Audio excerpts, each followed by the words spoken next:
छोड़ो boring tax बचत तरीके को और कह दो हेलो ईएलएसएस को, where your money grows while you enjoy the ride. Hello everyone, welcome and welcome back to my YouTube channel. I am Ritul Gupta and professionally I am a chartered accountant.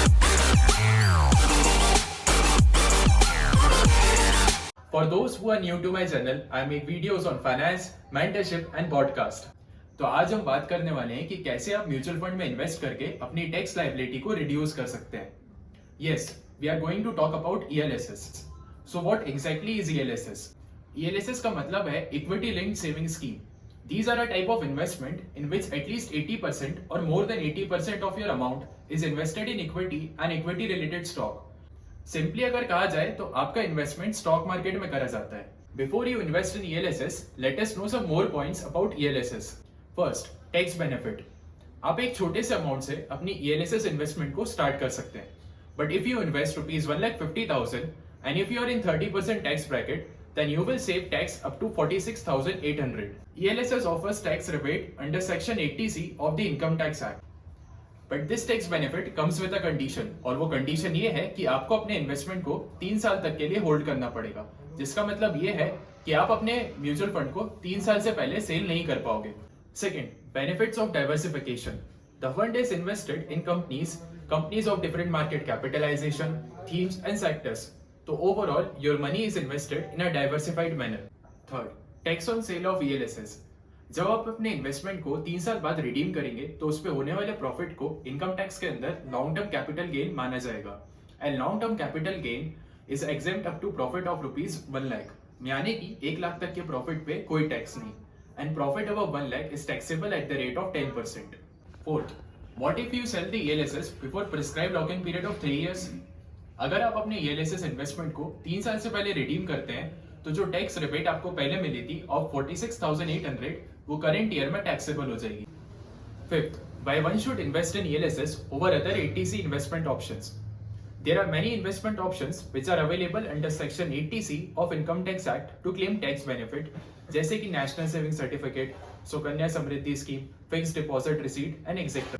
ELSS का fund stock market में invest होने के कारण risky जरूर होता है, but as compare to other 80C investment options it is better on various parameters. ELSS को हम दूसरे इंस्ट्रूमेंट से 4 पैरामीटर्स पर कंपेयर कर सकते हैं, जैसे कि risk, returns, lock-in period and tax benefit on redemption.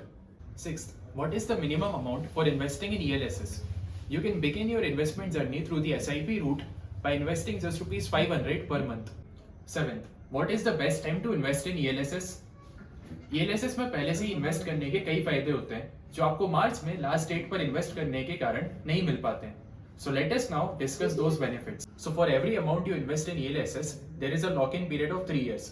जितना जल्दी आप इन्वेस्ट करते हैं उतना ही जल्दी आपका लॉक-इन पीरियड कंप्लीट होता है, which allows you to access your funds for other purposes and for reinvestment opportunities.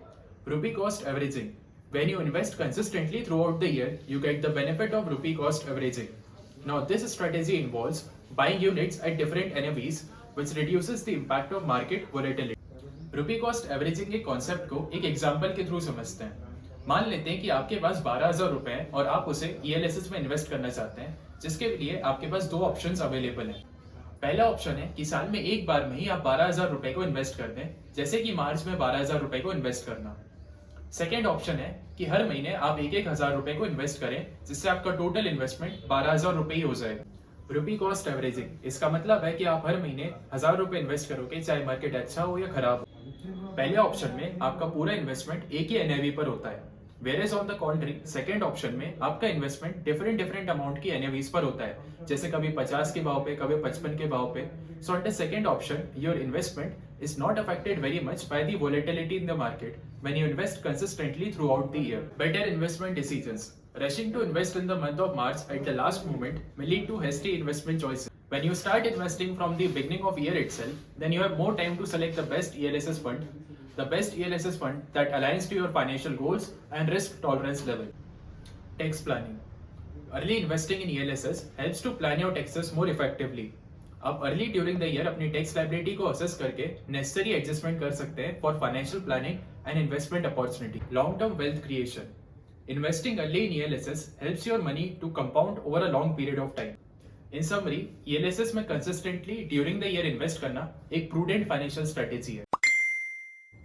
अब मैं आपको बताने वाला हूँ कुछ 5 best ELSS that are available for investment in 2023. I have personally filtered these investments out on various parameters from over 25 to 30 funds. First ELSS on my list is Mirai Asset Tax Saver Fund, जिसका asset under management या फिर fund size more than 17,000 crore का है। इस फंड ने पिछले 3 सालों में 25.3% पर एनम के रेट से रिटर्न्स प्रोवाइड करे हैं और इसका 60% से ज़्यादा अमाउंट लार्ज कैप स्टॉक्स में इन्वेस्टेड है। तो ओवरऑल एक कंसिस्टेंट रिटर्न के लिए Mirae asset tax saver fund एक अच्छा ऑप्शन है। Second on my list is SBI long term equity fund. The best thing about this fund is that the standard deviation यानी कि एवरेज रिटर्न से deviate होने के रिस्क सबसे कम है as compare to other ELSS funds. इस फंड ने 28.6% पर एनम के रेट से पिछले 3 सालों में रिटर्न्स प्रोवाइड करे हैं। I have also shown the value of ₹1,50,000 after 3 years based on the returns provided by this fund in the past. Third is बंधन टैक्स एडवांटेज फंड। इस फंड की सबसे अच्छी बात यह है कि इस फंड का expense ratio is very low as compare to various other ELSS funds. इस फंड ने 32% पर एनम के रेट से पिछले 3 सालों में रिटर्न्स प्रोवाइड करे हैं। Fourth is DSP tax saver fund. This fund has an asset size of more than 11,000 crores and trailing return of 27% per annum. Last on my list is Quant Tax Plan Fund. When it comes to average and trailing return, Quant Tax Plan Fund is the clear-cut winner. This fund has provided whopping return of 36% per annum in the past 3 years. और इतना ही नहीं, Quant का expense ratio is also decent at 0.76% and Sharpe ratio यानी कि ability to give premium returns by taking risk is also good. This was my personal investment options, and this video is intended only for the purpose of education. Before investing, do consult your financial advisor. So folks, this was all for today from my side. I hope that the content was informative for you. फिर मिलेंगे एक नए video के साथ, तब तक के लिए लाइक शेयर सब्सक्राइब करना ना भूलें।